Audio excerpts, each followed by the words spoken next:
I want to lighten the mood here. I want to, because it's been a heavy episode, I want to talk about community, and I want to talk about the community that you need to have around you, particularly for men, because the biggest thing that will help you stay sane and grounded in a world with all these narratives and all these plants that spread them is to have a localized, keyword, localized, not an online group, not a Reddit forum, not anything like, hey, you need to have people that you can call and have dinner with and go over their house, invite them over your house, have lunch, share a drink with them, all these sorts of things. You need to have people local in your life, other men in your life with the same character and the same values as you.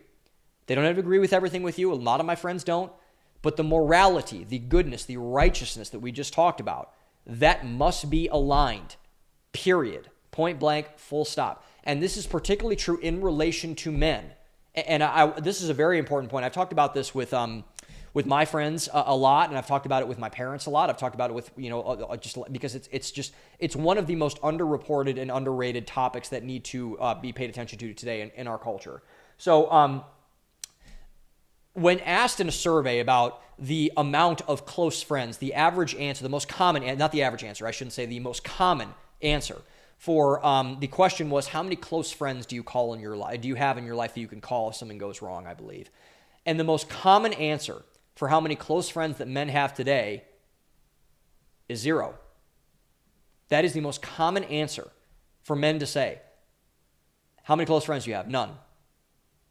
None. That is a problem. That's a very big problem, particularly for older men.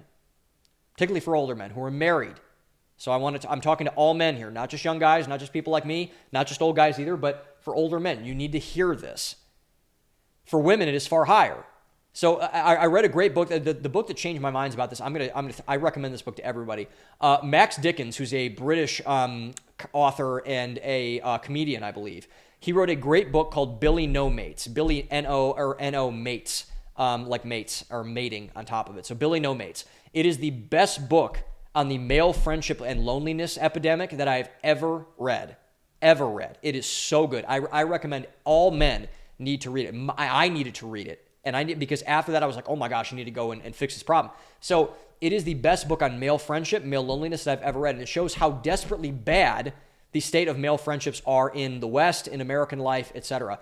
And so there was another study that came out as well recently that showed that to be socially healthy, quote unquote. And I'm glad, again, shout out to my friend Hafiz Bayoku, who is popularizing this term in his own way in terms of social health, because especially after the pandemic and after COVID, this has become a much more important topic, which it should be. And there was a study recently that showed, and do I know if this is how the data are on this? No, but it made a lot of waves, and I think it's worth talking about. There was a study that came out that showed that to be quote unquote socially healthy, men need 2 nights a week dedicated to having time with guy friends. 2 nights a week. Think about that, particularly if you're an older man with a family, or if you're a younger guy like grinding at work. Hardly anyone, any man, myself included, is even coming remotely close to this at all. And this is a problem. This needs to be fixed. So, men need to put an emphasis on friendships outside of their relationships and their other obligations. Work friends are really not your Arthur Brooks talks about this, real friends and deal friends. So business friends are work friends. I would not count those probably. Your other obligations, like, whatever, all these sorts of things. So, and again, I look at a lot of older men here, and I pity them, to be honest. I pity them because they do not know, probably, but more importantly, they do not act and emphasize this. They don't have a lot of friends, if any at all. They might fall into that 0-person category. So, like, for example, Arthur Brooks has brought this up a lot too. 60% of men say that their best friend is their wife, which is a pretty common thing you hear a lot nowadays. But if you flip that and you ask women, women say it's 30%. My husband is my best friend 30% of the time. That's a big gap. That's a very big gap. So half of the other women say, oh, my best friend is, my best friend from high school, or, my roommate from college, or this person or that person or whatever. Like that is a horrifying statistic. Because that asymmetry, and should you be best friends with your wife? I believe so. But in terms of like a true friendship, If you are a top performing, high earning man in a corporate job, I have a free gift for you, the Value Economist Handbook.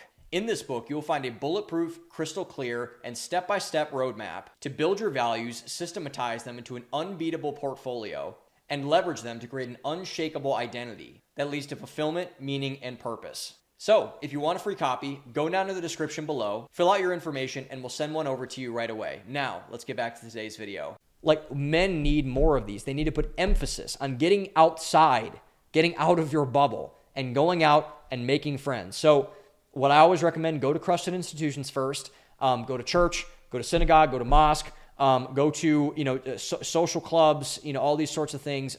Don't go to bars, probably. Go to a gym. By the way, if you are not at a more upscale gym, buy a membership to an upscale gym. Don't go to Planet Fitness. Don't meet someone at Planet Fitness, although there are nice people at Planet Fitness. But go to places where this is actually a values question, because go to where your values are enforced. If you're a gym person, go to the gym. You do, spelunking, go to places where we'll go where spelunking is. And then branch out from there. And I want to, give some encouragement and some sympathy, or not sympathy, that's the wrong word to use, but some empathy to older men out there. It's very hard to find friends now. It's very hard. But what I will say is that that's not an excuse, because it's very worth it. It's very worth it. And it is there was another medical study that came out recently that was studying the loneliness epidemic, and they found that, loneliness, chronic loneliness, what they're diagnosing as medical version of loneliness, is the equivalent of smoking a pack of cigarettes a day. That's that bad for your health. So what I would challenge people, men, older men in particular, and younger men who are also very lonely, is that it's probably whatever your fear is, whatever, your hardships you're going to experience, is it going to be hard? Yeah, it's going to be hard. But it's not as hard as dealing with smoking a pack of cigarettes a day. It's just not. It's just not. And so make the hard choice. Get friends. Get them fast, because you need them whether you want to admit it or not.